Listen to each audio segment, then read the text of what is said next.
बड़ी दुख भरी कहानी है एक्ट्रेस विमी की। ये नाम शायद ही किसी को याद होगा। 1943 में पैदा हुई, 1967 में स्टार बनी और 34 साल की उम्र में इस दुनिया को अलविदा कह गई। फिल्म इंडस्ट्री में विमी एक ऐसा नाम है जिसने कम समय में शोहरत, दौलत और सफलता कमाई, लेकिन जितनी तेजी से उसने बुलंदियों को छुआ, उससे कहीं तेजी से वो सबकी नजरों से इस कदर ओझल हो गई कि आज शायद ही ये नाम किसी को याद होगा। एक समय था जब बॉलीवुड के गलियारों में विमी इस कदर छाई कि हर कोई उनकी एक झलक पाने को बेकरार रहता था। आज हम बात करेंगे उस अदाकारा की जिसने बेहद कम वक्त में स्टारडम पाया और फिर दूसरे ही पल में उसका स्टारडम ऐसा खोया कि वो हमेशा के लिए गुमनामी के अंधेरे में खो गई। दोस्तों, इससे पहले कि मैं आगे की कहानी का सफर शुरू करूं, आप चैनल को सब्सक्राइब करें और अपने दोस्तों के साथ शेयर करें और इस वीडियो को लाइक भी जरूर करें। किस तरह से ये खूबसूरत अदाकारा गुमनामी के पन्नों में खो गई और कभी वापस न लौट सकी। एक शादीशुदा लड़की और 2 बच्चों की मां किस तरह से रातों रात बन गई बॉलीवुड की सुपरस्टार। एक समय ऐसा भी था जब विमी बॉलीवुड की डिमांडिंग हीरोइन में से एक थी। विमी ने उस समय के सुपरस्टार सुनील दत्त, शशि कपूर और राज कपूर के साथ काम किया। विमी के लिए स्टारडम सिर्फ 4 दिन की चांदनी बनकर आया और चला गया। बी.आर. चोपड़ा की suspense thriller film Humraaz super duper hit साबित हुई। इस फिल्म में विमी के ऑपोजिट थे उस समय के सुपरस्टार सुनील दत्त, राजकुमार और बलराज साहनी।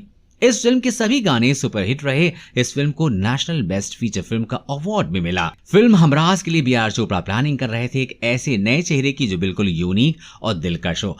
दरअसल चोपड़ा साहब किसी न्यू कमर को अपने फिल्म में लेना चाहते थे और इसके लिए उन्होंने कई लड़कियों के ऑडिशन भी किए, लेकिन बात नहीं बनी। उनकी ये तलाश आकर विमी पे खत्म हुई। संगीतकार रवि ने चोपड़ा साहब को विमी के बारे में बताया। हैरानी की बात तो ये है कि विमी से मिलने के बाद वो एक ही नजर में चोपड़ा साहब को अपनी फिल्म के रोल के लिए समझ आ गईं। उन्होंने बिना किसी देरी के विमी को फिल्म हमराज के लिए साइन कर लिया। फिल्म हमराज विमी के करियर के लिए मील का पत्थर साबित हुई और वो रातों रात स्टार बन गई। फिल्म हमराज के बाद हर तरफ केवल विमी के चर्चे होने लगे। आलम तो ये था कि विमी हर मैगजीन के कवर पेज पर छा गईं। उस समय फिल्म मैगजीन के कवर पेज पर आना ही बड़ी बात मानी जाती थी।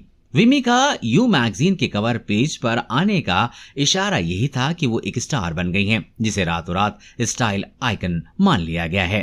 फिल्म हमराज में विमी ने जितनी तेजी से एक ही दिन में स्टारडम हासिल किया, उतनी ही तेजी से उन्हें डाउनफॉल का सामना करना पड़ा। यूं कह सकते हैं कि विमी एक ही फिल्म के लिए बॉलीवुड में आई और फिर हमेशा के लिए गुमनामी के अंधेरे में गुम हो गई। ऐसा नहीं है कि उन्होंने फिल्म हमराज के बाद काम नहीं किया। दरअसल फिल्म हमराज के बाद उन्होंने 3 और फिल्में की जिनमें आबरू, वचन और पतंगा शामिल थी। लेकिन अफसोस की बात यह है कि सभी फिल्में विमी के करियर के लिए डाउनफॉल साबित हुई। फिल्म आबरू में उनके साथ न्यूकमर दीपक कुमार थे, मगर ये फिल्म नहीं चली। इसके बाद विमी ने 2 फिल्में शशि कपूर के साथ भी की। एक थी पतंगा और दूसरी थी वचन। ये दोनों फिल्म भी बॉक्स ऑफिस पर कुछ खास कमाल नहीं दिखा पाई। विमी की फिल्में जैसे ही फ्लॉप होने लगी, उन्हें फिल्मों के ऑफर आने बंद हो गए। यहां तक कि बी.आर. चोपड़ा साहब ने भी उनको आगे अपनी किसी भी फिल्म में चांस नहीं दिया।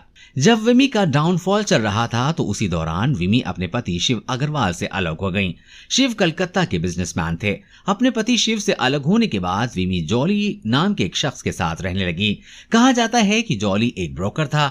अपने पति को छोड़कर जॉली के साथ रहना उनकी सबसे बड़ी भूल थी। विमी के जीवन में जॉली का आना एक भूचाल साबित हुआ। जॉली ने विमी को इस कदर बर्बाद कर दिया कि वो फिर दोबारा संभल न सकी। जॉली के कारण बिजनेसमैन प्रॉपर्टी के अलावा विमी की टेक्सटाइल मिल भी बंद हो गई। हालात इतने खराब हो गए कि जिंदगी की परेशानियों से जूझने के लिए विमी ने शराब का सहारा ले लिया। शराब की लत उन्हें अंत तक ले गई। 1943 में पंजाबी परिवार में जन्मी विमी सिर्फ 34 साल की उम्र में इस दुनिया को हमेशा के लिए अलविदा कह गईं। आलम तो ये था कि उनकी मौत के समय उनके पास उनका कोई अपना नहीं था, ना ही पति और ना ही बच्चे। विमी की मौत की खबर किसी अखबार में आना तो दूर की बात है, बल्कि उनके रिश्तेदारों तक उनकी मौत